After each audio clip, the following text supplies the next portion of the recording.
Hello അസ്സാം വലൈക്കും, welcome back. അപ്പോൾ ഇന്ന് രാവിലത്തെ ഒരു കുഞ്ഞു വീഡിയോ ആണ് കേട്ടോ. എനിക്ക് പെട്ടെന്ന് ഉച്ചക്കത്തെ രാവിലത്തെ ഫുഡ് ഉണ്ടാക്കിയിട്ട് പുറത്ത് പോകാനുണ്ട്. അപ്പോൾ ഇത് രാവിലെ മൈദയും അരിപ്പൊടിയും മുട്ടയും കൊണ്ടുള്ള ദോശയാണ് കേട്ടോ. പിന്നെ എൻ്റെ ഫ്രൈ പാൻ കണ്ട് ആരും ഞെട്ടിപ്പോകുന്നുണ്ട്. പുതിയ ഫ്രൈ പാൻ ആയിരുന്നു. ഇവിടെ ഞാൻ പരീക്ഷണം നടത്തിയതാണ്. നമ്മൾ കപ്പ് കേക്ക് ഉണ്ടാക്കിയപ്പോൾ ഉള്ള പണി കിട്ടിയതാണ്. ആ ഒരു ഫ്രൈ പാൻ മൊത്തം ബ്ലാക്ക് ആയത്. അപ്പോൾ ഇതുപോലെ നൈസാക്കിയിട്ട് ദോശ അടിപൊളി ദോശയാണ്. ഒരുവിധ ആൾക്കാരൊക്കെ ഉണ്ടാക്കിയിട്ടുണ്ടാവും. എന്നാലും ഉണ്ടാക്കാത്തവരൊക്കെ ഒന്ന് ട്രൈ ചെയ്ത് നോക്കാം. അപ്പോൾ ദോശ ഉണ്ടാവുന്നുണ്ട്. അതിൻ്റെ കൂട്ടത്തിൽ എൻ്റെ ചോറാവുന്നുണ്ട്. ദോശയിലേക്കുള്ള ചട്നി ഉണ്ട്. ഇത് ചട്നി മാത്രമല്ല കേട്ടോ, ചിക്കൻ കറി മുട്ടയൊക്കെ കൂട്ടാട്ടോ. പിന്നെ ഉച്ചത്തേക്കുള്ള മീൻ ഫ്രീസറിൽ നിന്ന് പുറത്ത് വെച്ചിട്ടുണ്ടായിരുന്നേ. ഈ ദോശയൊക്കെ ഉണ്ടല്ലോ, നമ്മളെ തേങ്ങ അരച്ച മുട്ടക്കറി ഉണ്ടല്ലോ, അത് ഭയങ്കര ടേസ്റ്റ് കേട്ടോ. അതും ഒന്ന് ട്രൈ ചെയ്ത് നോക്കാം. അപ്പോൾ എൻ്റെ ചട്നിയിലേക്കുള്ളത് ഞാൻ വെളിച്ചെണ്ണ ഒഴിച്ചിട്ടുണ്ട്. അതിൻ്റെ കൂടെ കടുക് ഇട്ടിട്ടുണ്ട്. പിന്നെ കുറച്ച് നമ്മളെ ഉഴുന്ന് പരിപ്പ്, ലേശം നമ്മൾ സാമ്പാർ പരിപ്പുണ്ടല്ലോ, അതും ഇട്ടിട്ട് നല്ല പൊട്ടിക്കുക. അതിന് ശേഷം കുറച്ച് കറിവേപ്പില ഇട്ടിട്ട് നമ്മൾ തേങ്ങ അരപ്പയിലേക്ക് ഒഴിച്ചെടുക്കുക. സംഭവം സക്സസ്. അപ്പം അത് കഴിഞ്ഞതിന് ശേഷം ഞാൻ എന്താക്കി ഉച്ചത്തൊക്കെയുള്ള നമ്മളെ പച്ചക്കറി ഒന്ന് വേവിക്കാനുള്ളത് കട്ട് ചെയ്യാമെന്ന് വിചാരിച്ചു. അപ്പോൾ കട്ടാക്കുന്ന സ്ഥലത്ത് കണ്ടോ നല്ല വെയിലാണ്. കിച്ചണിലൊക്കെ രാവിലെ തന്നെ നല്ല ഇളം വെയിലടിക്കും. സംഭവം നല്ല വൈബ് മാത്രം പണ്ട് കാര്യമില്ല കേട്ടോ, നല്ല ചൂടുമാണ്. അപ്പോൾ സംഭവമൊക്കെ അരഞ്ഞിട്ട് കുക്കറിലൊക്കെ ഇട്ടിട്ടുണ്ട്. ഞാൻ എന്തൊരു പച്ചക്കറി വേവിക്കുമ്പോൾ ഇതിൻ്റെ കൂടെ കുറച്ച് പരിപ്പ് ഇടും കേട്ടോ. അപ്പോൾ പരിപ്പൊക്കെ കഴുകിയിട്ടിട്ടുണ്ട്.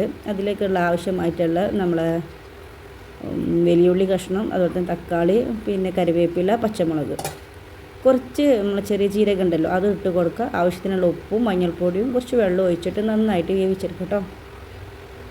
പിന്നെ വീഡിയോ കാണുന്ന കൂടെ തന്നെ ആ ബെല്ലൈക്കണൊക്കെ ഒന്ന് സെറ്റാക്കി കൂടെ കമൻറ്റ് അറിയിക്കണേ. എന്നാലും നമുക്കൊരു പ്രോത്സാഹനമാവുള്ളൂ. അപ്പോൾ വെള്ളമൊക്കെ ഒഴിച്ചിട്ടുണ്ട്. ഈ വെയിലത്ത് എനിക്ക് നിൽക്കണമെങ്കിൽ ആകെയുള്ളൊരു ആശ്വാസത ഇവനില്ലാണ്ട് കിച്ചണിൽ നിൽക്കാനേ പറ്റത്തില്ല. അപ്പോൾ ഏകദേശം എൻ്റെ ഫിസലൊക്കെ വരുന്നുണ്ട്. സംഭവം സെറ്റായിട്ടുണ്ട്. അതുപോലെ തന്നെ മീൻ പൊരിക്കാനുള്ളതായിട്ടുണ്ട്. മീൻ വറ്റിക്കാനുള്ളത് വെച്ചിട്ടുണ്ട്. അപ്പോൾ മീൻ മുളകിട്ടതിന് നല്ല തിളച്ച് വരുന്നുണ്ട്. അപ്പോൾ മീനൊക്കെ ഇട്ട് കൊടുത്തിട്ടുണ്ടായിരുന്നേ.